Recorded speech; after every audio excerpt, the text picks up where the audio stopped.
नमस्कार। आज की क्लास में हम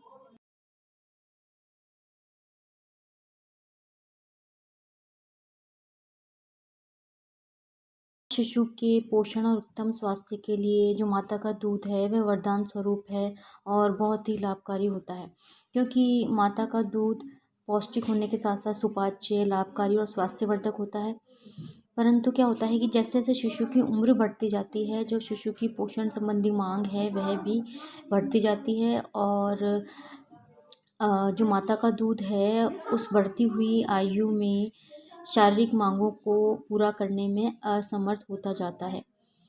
6 माह के शिशु के पोषण के लिए केवल माता का दूध अपर्याप्त होता है। इसीलिए 6 माह की अवस्था से शिशु को पूरक आहार खिलाना आरंभ कर देना चाहिए।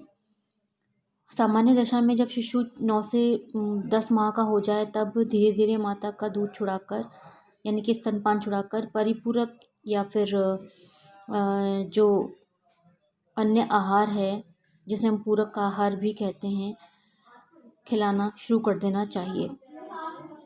परंतु जो ये परिवर्तन किया जाना है वह बहुत ही धीरे-धीरे क्रमिक और नियमानुसार होना चाहिए, ताकि शिशु को इसका पता नहीं लग सके। वह मुश्किल से ही माता का दूध पीना छोड़ता है। माता का दूध छुड़ाना हितकर होता है, जबकि शिशु का पर्याप्त बढ़वार यानी लंबाई और वजन नहीं हो रहा हो, शिशु कुपोषित हो, शिशु अल्प रक्तता का शिकार हो, शिशु का वृत्त गिर रहा हो, शिशु का पेट माता के दूध से नहीं भरता हो, माता कोई संक्रामक बीमारी से ग्रस्त हो। इसीलिए जो माता का दूध है इन अवस्थाओं में छुड़ाना भी हितकर होता है। अब हमें ये जानना ज़रूरी है कि वीनिंग यानी कि माता का दूध छुड़ाना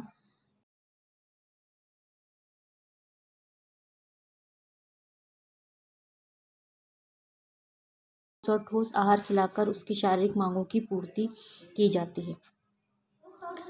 6 माह तक के शिशु की पाचन प्रणाली अर्धठोस भोजन के पाचन एवं शोषण के लायक हो जाती है। इस उम्र तक शिशु धीरे धीरे भोजन के स्वाद के प्रति रुचि भी दिखाने लगता है।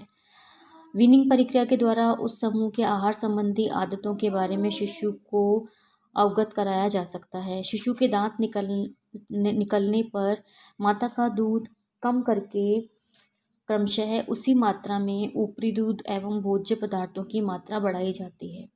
ऐसा करने से शिशु की पाचन क्रिया का निरंतर विकास होता रहता है तथा भोजन पचाने की क्षमता में भी वृद्धि होती जाती है।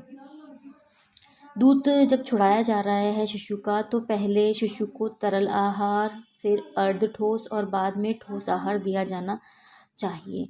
अब जो ये वीनिंग है या स्तनपान छुड़ाने की आवश्यकता है वो क्यों होती है कि क्योंकि हम सभी जानते हैं कि माता का दूध शिशु के लिए सर्वोत्तम आहार होता है, परंतु 6 माह के शिशु के लिए माता का दूध पर्याप्त होता है और इस उम्र के शिशु को स्तनपान छुड़ाने की आदत का विकास करना चाहिए। स्तनपान छुड़ाने की जो आवश्यकता है वह निम्न कारणों से होती है, क्योंकि 6 माह की आयु के बाद माता का दूध शिशु की शारीरिक मांगों के अनुसार पर्याप्त नहीं होता है, अतः शिशु की विकास की गति धीमी हो जाएगी। इसलिए स्तनपान छुड़ाकर पूरक आहार शिशु को देना चाहिए, जिससे उसका वृद्धि और विकास हो सके। यदि माँ के दूध द्वारा पोषित होने पर शिशु के वजन में समुचित वृद्धि नहीं हो,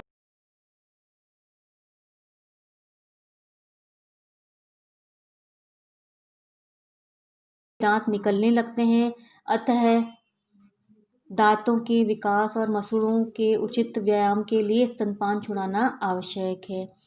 यदि माता शिशु जन्म के 4 से 5 मास बाद गर्भवती हो जाती है तो स्तनपान छुड़ा देना चाहिए। अब जो स्तनपान है उसको छुड़ाने की कई विधियां हैं, जैसे कि माता के लिए स्तनपान छुड़वाना वास्तव में एक कठिन, उबाऊ व जटिल काम है, क्योंकि शिशु हर हालत में माता का दूध पीना पसंद करता है। इससे उसे मानसिक सुख एवं संतोष की अनुभूति होती है, अतः शिशु एकदम से स्तनपान नहीं छोड़ सकता है। इसीलिए माता को चाहिए कि वह शिशु को धीरे धीरे स्तनपान छुड़वाए। इसके लिए माता को असीम धैर्य, अटूट हिम्मत और दृढ़ निश्चय की आवश्यकता होती है। कुछ माताएं स्तनपान छुड़ाने हेतु स्तनों पर मिर्च, कड़वी नीम की पत्तियां, अन्य कोई कड़वी चीज़ लगाकर स्तनपान छुड़ाने का प्रयत्न करती है, जो कि बेहद ही अवैज्ञानिक और त्रुटिपूर्ण है। इससे शिशु के शारीरिक और मानसिक स्वास्थ्य पर प्रतिकूल प्रभाव पड़ता है, क्योंकि कड़वी चीज़ यदि लगाई जाए स्तन पर तो शिशु के मुंह में वह कड़वी चीज़ जाने से शिशु को दूध के प्रति अरुचि और नफरत हो सकती है। अतः स्तनपान छुड़ाने की क्रिया इतनी धीमी गति से की जानी चाहिए ताकि इसका एहसास शिशु को न हो। और स्तनपान छुड़ाते समय निम्न बातों पर विशेष ध्यान या बल दिया जाना चाहिए, जैसे कि 6 माह की अवस्था में स्तनपान छुड़ाने की प्रक्रिया शुरू कर देनी चाहिए। 6 माह की अवस्था से शिशु को स्तनपान के साथ साथ तरल पूरक आहार जैसे संतरे का रस, टमाटर का सूप, दालों का सूप, सब्जियों का सूप दिया जाना चाहिए। जो पूरक आहार है उसके बारे में आपको स्क्रीन पर दिखाई दे रहा है कि किस अवस्था में, किस आयु वर्ग में, किस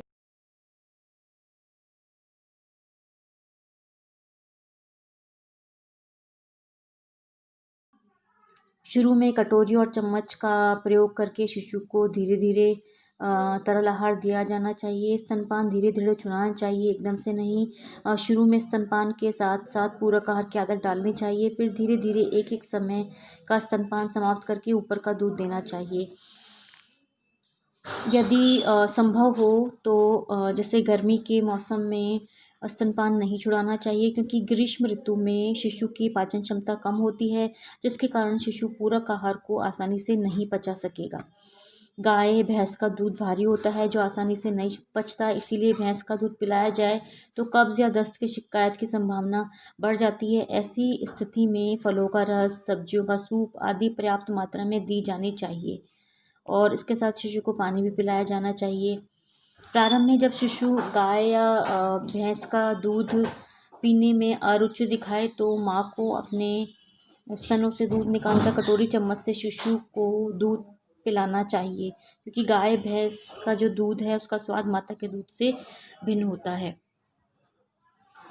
इसी तरह से स्तनपान छुड़ाने की दशा में शिशु के आहार पर पर्याप्त ध्यान देना चाहिए। उसके आहार में तरल, ठोस और ठोस आहार को पर्याप्त मात्रा में सम्मिलित किया जाना चाहिए।